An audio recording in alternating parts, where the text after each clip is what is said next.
আসসালামু আলাইকুম গাইস, সবাই কেমন আছেন? আশা করি সবাই ভালো আছেন। তো আজকে আমি আমার ঐতিহাসিক 3D প্লেন আপনাদের সামনে আজকে আমি রিভিউ করব। তো আপনারা আমাকে অনেকেই বলছিলেন যে ভাই এই প্লেনটির কন্ট্রোল সারফেসগুলো কীভাবে কাজ করে, বা এটিতে কী কী ধরনের কম্পোনেন্টস আপনি ব্যবহার করেছেন, বা এটিতে কোন কোন কম্পোনেন্ট ব্যবহার করা বা আমাদের জন্য ভালো হবে আমরা যদি কেউ বানাই। এরপরে এর যে ডিজাইনটা আপনি কোথা থেকে পেয়েছেন, বা এর ডেপ্রন কাট আপনি কোন মেজারমেন্ট অনুসারে করছেন আপনি আমাদের সাথে শেয়ার করেন। তো আমি আজকের ভিডিওতে আপনাদের ডিটেলস বলার চেষ্টা করব। তো এটির বডিতে আমরা যদি ফার্স্ট আসি, এটা হলো এটির বডি আমরা ডেপ্রন ফোম কেটে বানিয়েছি। এখানে রেড অ্যান্ড ইয়েলো কালারের ডেপ্রন ফোম আমরা ব্যবহার করেছি।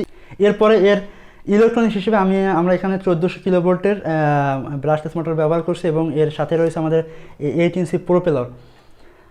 অ্যান্ড এটির এলিরন, এলিভেটর অ্যান্ড রাডার কন্ট্রোল করার জন্য আমরা মাত্র 3টা সার্ভো মোটর ব্যবহার করেছি। তো এখানে এটির মডেল হলো SG90 সার্ভো মোটর। তো আমি ফার্স্ট আমাদের এলিরনের মেকানিজমটা আপনাদের দেখাই। আমাদের এখানে সার্ভো ব্যবহার করা হয়েছে একটা, দেখেন এখানে সার্ভো মোটর ব্যবহার করা হয়েছে একটা, এবং একটি সার্ভো দিয়ে আমাদের এটি দুটি কন্ট্রোল হয়। এই যে আপনারা দেখেছেন আমাদের দুটি কিন্তু একটা সার্ভো দিয়ে কন্ট্রোল হচ্ছে। তো এটি আপনারা খুব সহজে করতে পারেন। এরপরে আমি দেখাই আমাদের সার্ভো মোটরের যে কানেকশন কীভাবে আসছে।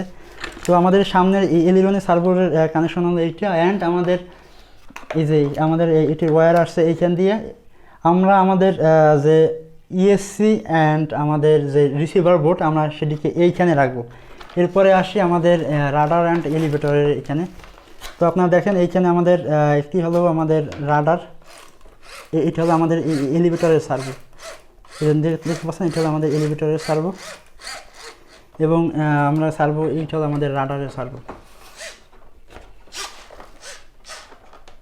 তো আপনারা খুব সহজে এইভাবে বানাতে পারবেন। তো এটির কানেকশনও ঠিক এইখান দিয়ে এইভাবে আমি কষ্টেটি লাগিয়ে নিয়েছি। আর এটিতে আমি ফার্স্ট যেদিন ফ্লাই করছিলাম 2020 সালে, তখন আমি বড় ধরনের একটা ক্লাস করছিলাম এটিতে। সেটা হয়েছিল আমাদের এটির যে উইং আছে, উইংয়ে আমি কোনো ধরনের কোনো সাপোর্ট রাখছিলাম না। এখন যেটা দেখতে পাচ্ছেন এটি তখন ছিল না। তো যখন আমি এটি ফ্লাই করছিলাম তখন আমাদের এই উইংয়ের এইখান দিয়ে অ্যান্ড এইখান দিয়ে ভেঙে দুটি একদম একই জায়গায় এইভাবে আটকে গেছিলো। তো পরে আমি এটি আবার এটি রিপেয়ারিং করে একটা বাঁশ দিয়ে আমি এটির সাপোর্ট দিয়েছি। এখন এটি এত স্ট্রং হয়েছে, এখন যত ক্লাস করুক এটি ভাঙবে না। তো আমি খুব রিসেন্টলি চেষ্টা করবো এটির ফ্লাইং ভিডিও নিয়ে আসার জন্য। আর এটিতে আমি আপনাদের যে পার্টসগুলো ব্যবহার করছি আমি আপনাদের দেখাই। আমরা এটিতে ব্যবহার করব 30 এম্পিয়ারের ব্রাশলেস ইএসসি। আপনারা চাইলে ব্র্যান্ড নন ব্র্যান্ড যে কোনো ইএসসি ইউজ করতে পারেন। আপনারা এটিতে চাইলে 1300 মিলি এম্পিয়ারের ব্যাটারি ব্যবহার করতে পারেন। আমি এটিতে 2200 মিলি এম্পিয়ারের এই ব্যাটারি ব্যবহার করব। অ্যান্ড এটির কন্ট্রোলার হিসেবে আমি এই ধরনের ট্রান্সমিটার ব্যবহার করব। এটা গরিবের অ্যাডভান্স ফিচার্সের ট্রান্সমিটার। তো এর সাথে রয়েছে একটা রিসিভার বোর্ড। আর আপনারা এটির আরও কিছু জিনিসপত্র আপনারা চাইলে অ্যাড করতে পারেন, যেখানে আপনারা চাইলে এলইডি ব্যবহার করতে পারেন এই উইংয়ের সাথে। আরও অন্যান্য অনেক ফিচার্স আপনারা দিতে পারেন, ডিপেন্ড করে আপনার উপরে। তবে এই প্লেনটা ফ্লাই করা একটু জটিল অন্যান্য প্লেনের চেয়ে, কারণ এটি অনেক ফাস্ট ফ্লাই করে। তো আপনারা এই ধরনের প্লেন খুব সহজে বাসায় বানাতে পারবেন, খুবই সহজে। আপনারা আমাদের শাহরিয়ার টেকগ্যালারিতে এগুলো বিল ভিডিও পেয়ে যাবেন, সেখানে ডিটেলস দেওয়া আছে।